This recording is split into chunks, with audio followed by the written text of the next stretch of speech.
جو شخص اللہ کا تقوی اختیار کرے گا اللہ اس کے لیے راستہ پیدا کر دے گا، جہاں بالکل نظر نہیں آئے گا کہ کوئی راستہ، اللہ راستہ پیدا کر دے۔ بالکل نظر نہیں آ رہا تھا موسیٰ کے ساتھیوں کو کہ اب کیسے بچیں گے، پیچھے لشکر آگے، آگے سمندر ہے، اللہ نے راستہ پیدا کیا۔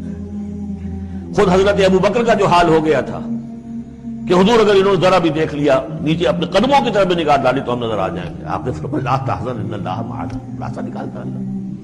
پھر حضور گئے طائف، لیکن وہاں سے خالی ہاتھ آئے۔ مدینے میں اللہ نے خود ہی کھڑکی کھول دی، 6 آدمی ایمان لے آئے، آپ گئے ہی نہیں اور وہاں انقلاب بھی آ گیا۔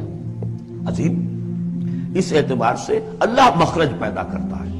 تم صحیح طریقے پر چلتے رہو، تقوی اختیار کرو، صحیح راستے پر جد و جہد کرو، یہ کام اللہ پر چھوڑو۔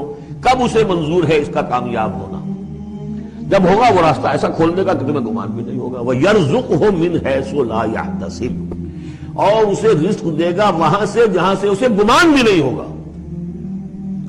اقامت دین کی جد و جہد ہو، غلبہ دین کی جد و جہد ہو، اپنے آپ کو ان صلاتی و نسکی و محیایا و مماتی اس کا فیصلہ کرنا ہو تو سب سے بڑی رکاوٹ آتی کھائیں گے کیا؟ تو اللہ تو کہتا ہے راضی میں ہوں، ہے ایمان اور یقین اس پر، کر کے دیکھو تو صحیح، اس پر اعتماد تو کرو۔ لیکن یہ کہ اس پر اعتماد کرنا، توکل، بڑی مشکل بات ہے۔ وہ تو جتنا ایمان ہوگا اتنا ہی اعتماد ہوگا، اور گہرا ایمان ہوگا گہرا اعتماد ہوگا۔ وَمَن يَتَّقِ اللَّهَ يَجْعَل لَّهُ مَخْرَجًا وَيَرْزُقْهُ مِنْ حَيْثُ لَا يَحْتَسِبُ وَمَن يَتَوَكَّلْ عَلَى اللَّهِ فَهُوَ حَسْبُهُ۔ یہ تو ابھی تقویٰ والے کی بات ہے کہ وہ وہاں سے رزق دے گا جہاں سے اسے ملے گا بھی نہیں، اور جس نے اللہ پر توکل کر لیا تو وہ اس کے لیے بہت کافی ہو جائے گا۔ توکل کر کے تو دیکھو، حسبہ، وہ اس کے لیے کافی ہے۔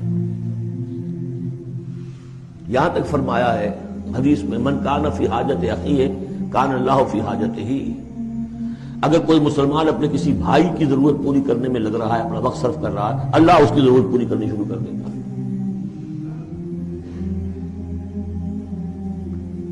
فکر ماں در کار ماں آزار ماں، کار ساز ماں بے فکر کار ماں، یہ فارسی شاعری کے اندر یہ دینی حقائق ہے۔ کار ساز ماں بے فکر کار ماں، میرا کارساز میرے کاموں کی فکر کر رہا ہے، میں نے اپنے آپ کو اس کے کام کے لیے لگا دیا۔ وہ دنیا میں بھی ذرا سا بھی کوئی شریف انسان ہوگا، آپ اس کے ہو جائیں وہ آپ کو چھوڑ دے گا پھر کہیں؟ شرافت ہو، مروت ہو اس میں، آپ اللہ کے بن کر تو دیکھیے۔ پھر وہ کارساز ہے، کارساز ماں بے فکر کار ماں، فکر ماں در کار ماں آزار ماں۔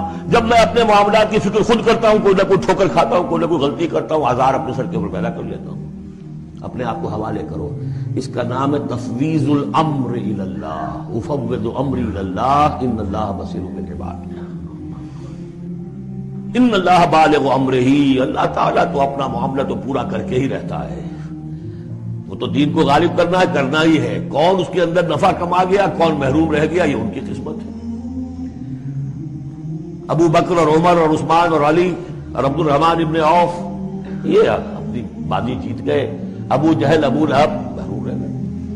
یہ تو اب ان کا معاملہ ہے، اللہ تو اپنی بات پوری کرا دے گا، اور اس دنیا کے ختم ہونے سے پہلے پہلے پورے کل ارضی پر اللہ کا دین غالب ہوگا، یہ ہونا ہے۔ دیکھنا یہ ہے کہ تم اس بہتی گنگا میں کو ہاتھ دھونے کو تیار ہو یا نہیں، یا تم محرومین کی فہرست میں اپنے آپ کو لانا چاہتے ہو۔ بس اپنا تل مندر لگا دو، اس کے اندر تمہاری ہڈیوں کا چورا ہو کر بھی اس نئی تعمیر کی بنیادوں میں اگر لگ جائے تو بہت بڑی کامیابی ہے۔ قد جعل اللہ لکل شیء قدرا، بہت عمدہ مقام ہے، اللہ نے ہر چیز کے لیے ایک اندازہ مقرر کیا ہوا ہے، کب اللہ کی مدد آئے گی یہ بھی اس نے طے کیا ہوتا ہے۔ You have to qualify، pre qualification conditions ہیں، تب مدد آئے گی، یوں نہیں آتی مدد۔